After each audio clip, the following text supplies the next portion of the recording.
Welcome to the Content Amplification Podcast, where you will gain insight into real-life tactical and strategic elements to help you scale and grow your business.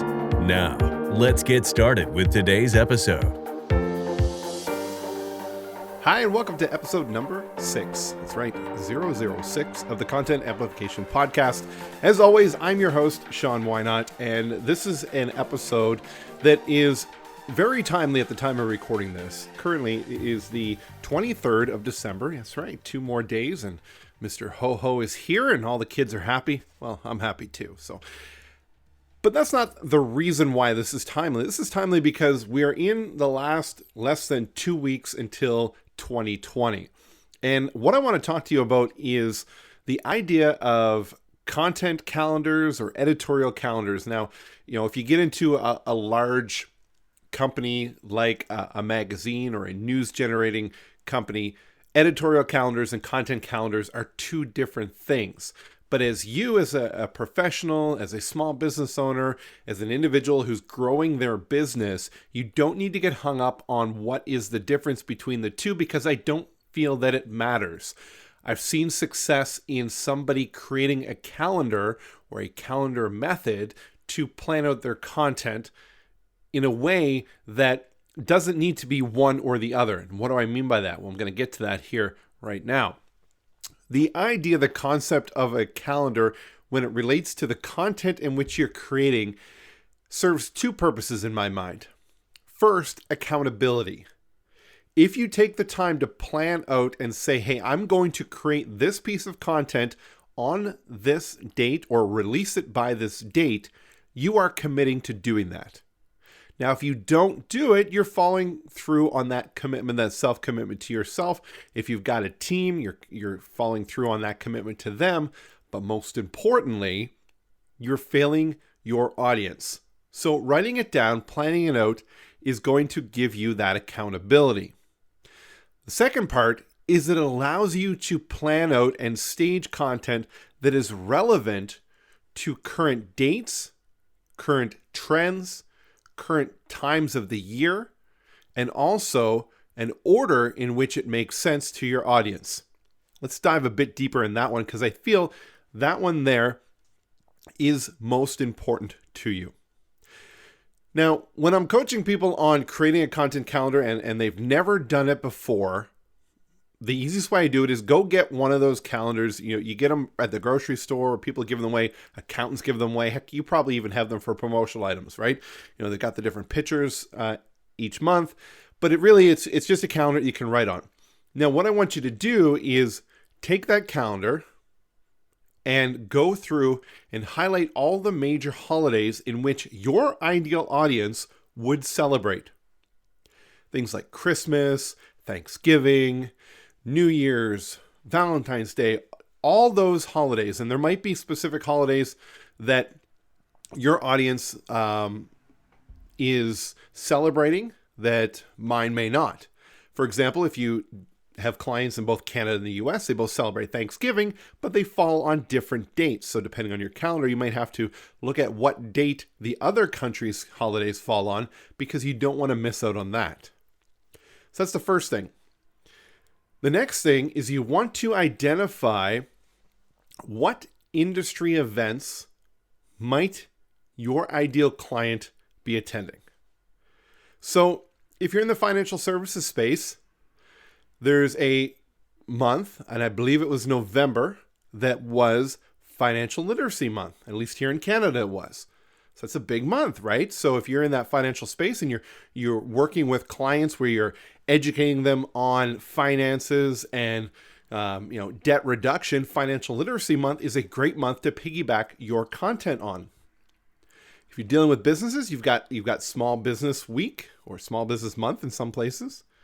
If you're in the services space for home renovations in your area, there might be certain home shows or home renovation events that they may be interested in, especially if you're in a local market. So you see what I'm getting at here. You're going to start to think about this. I'll tell you, this is not something that you can just sit down for 5 minutes and get it completely done, right? This is going to be something that's going to take a little bit of time, and you may have to do some research, which is okay. Now, next, what you want to do is you want to start to think about what type of content are you creating? You may have already thought about that as you've been following through us in this podcast series, but if it was a podcast or blogs or videos or a combination of all or some, then you're going to be thinking about which one of these events would I want to do types of content for? Would I like to do a special podcast special on it? For example, right after recording this one, I'm doing a Christmas special for a different podcast that I have. And what I did is I asked my audience on my email list to send me a marketing question. And I'll be answering those questions and putting together this Christmas special, right? So I know that every time Christmas rolls around, I do this every single year. And it's pretty much a staple that my audience is looking for.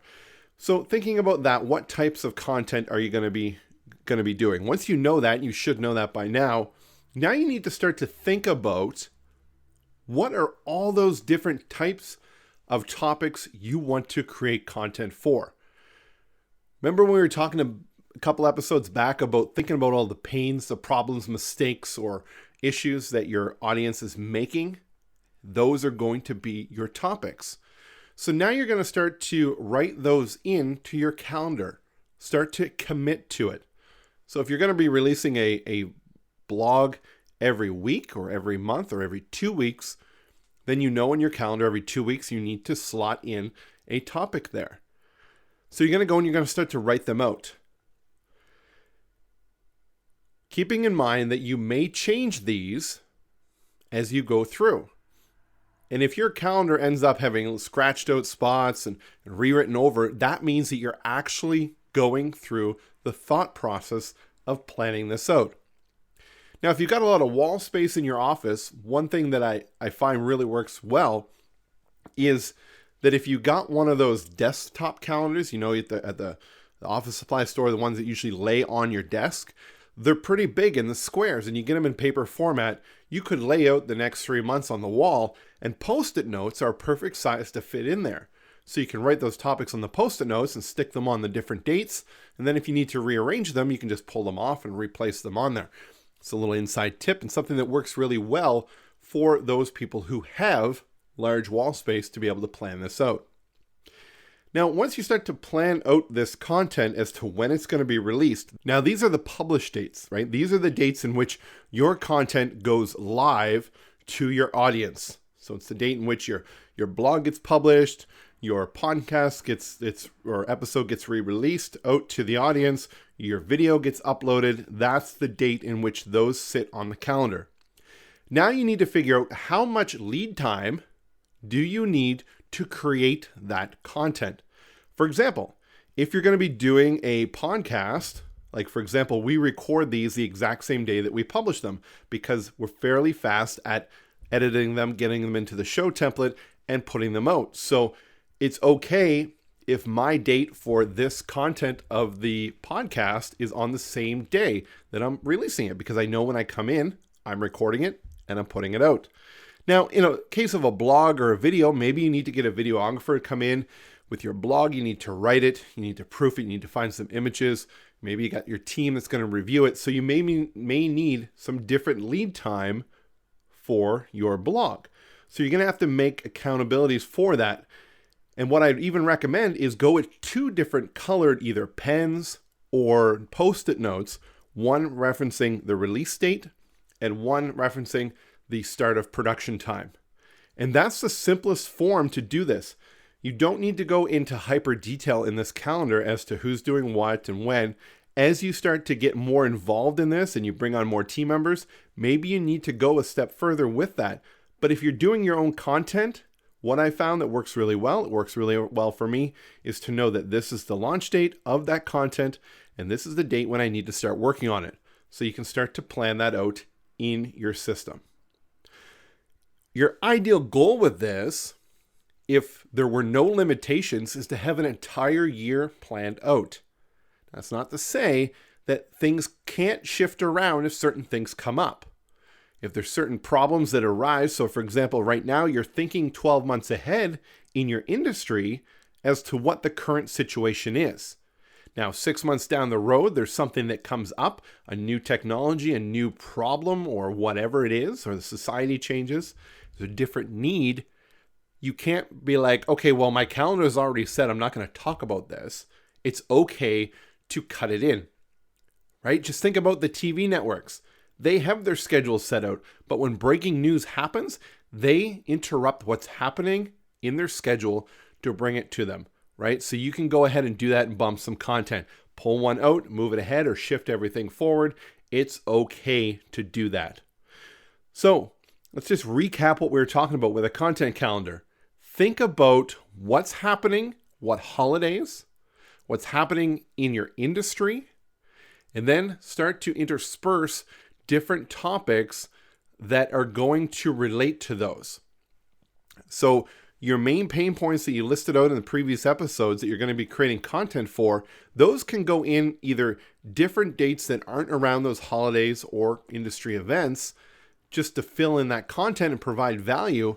But if there's a major industry coming up, like Christmas, just because of the timely matter here, most financial professionals who are creating content would have started to think about this season back in September and October and started to plan content around not overspending, ways to save money, ways to budget for the holidays so that it's top of mind when people enter that part of the year, right? They knew it was coming up, they planned for it, and they're creating content that's going to be relevant when that time comes or in advance of that season.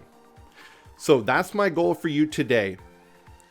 Whether you've listened to this in your car, you're writing it down right now, re-listen to it, but I want you in 2020 to commit to yourself to make some form of a content calendar. Even if you're just putting it into your Google Calendar, that's okay.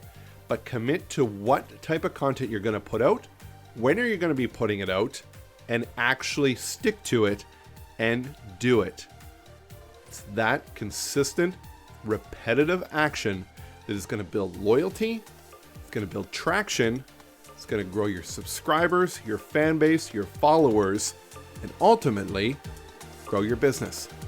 Thanks for listening and have yourself a Merry Christmas. We'll see you in 2020. Thanks for listening to the Content Amplification Podcast. If you have questions about how you can amplify your content strategy, go to amplifymycontent.com.